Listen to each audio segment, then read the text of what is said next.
Morning বন্ধুরা, আজকে আমি বানাচ্ছি পেঁপের বাকল ভাজা।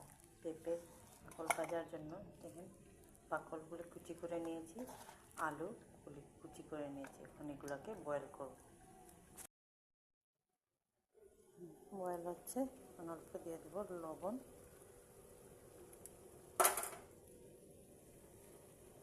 কিছু সময়ের জন্য ভাপ দিয়ে নামিয়ে নেব।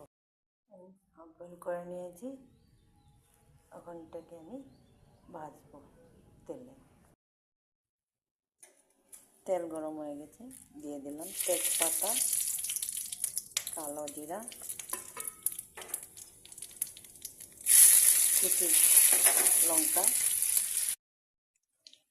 এখন দিয়ে দিলাম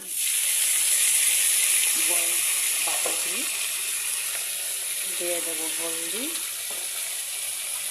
লবণ, মরিচের গুঁড়া। সব অল্প নিয়েছি তিল, এটাকে অল্প ভাজবো, বেশি না, অল্প করে, তারপরে এটাকে পাউডার বানিয়ে নেব। দিয়ে দেবো পাউডারগুলি এর উপরে, ভালো করে নাড়িয়ে নামিয়ে নেব। দেখেন নামিয়ে নিয়েছি।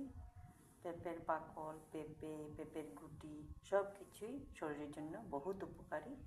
এইভাবে পেঁপের বাকল খেয়ে দেখবেন, ফেলবেন না।